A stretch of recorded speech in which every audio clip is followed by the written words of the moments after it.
Welcome back. One final point before we go tonight. What the mainstream media was afraid to tell you about the news this week. This week, while the mainstream media obsessively defended Hillary Clinton's attacks on Tulsi Gabbard, here are the things that happened that really matter. A federal judge overturned an Obama mandate that could allow doctors and medical providers to be sued if they declined to perform transgender surgery for religious reasons.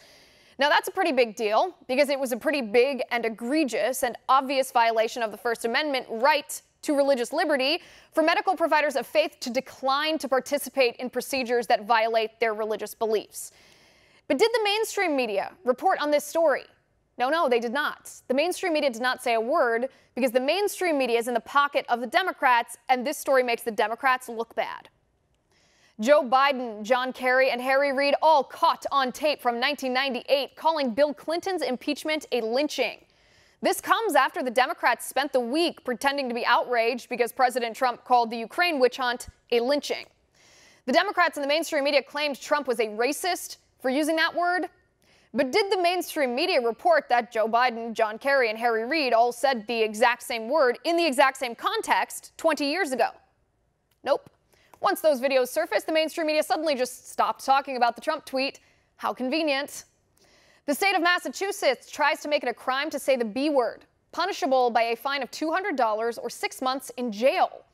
A Democrat legislator introduced the bill, which is an obvious violation of the First Amendment right to freedom of speech. But did the mainstream media report on this story?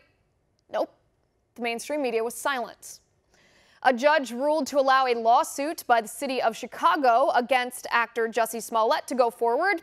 Chicago is suing Smollett to collect $130,000 that the Chicago Police Department paid to officers in overtime pay to investigate the false police report filed by Smollett. But did the mainstream media report on this? No.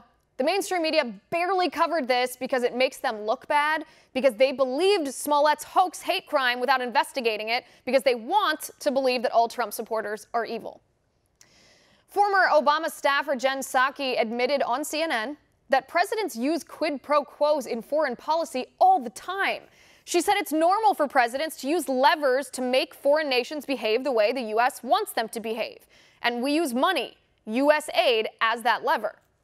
But did the mainstream media report on that? No, they did not. Of course not, because the mainstream media has spent the past month pretending Trump's phone call with the Ukrainian president was some kind of egregious, impeachable crime.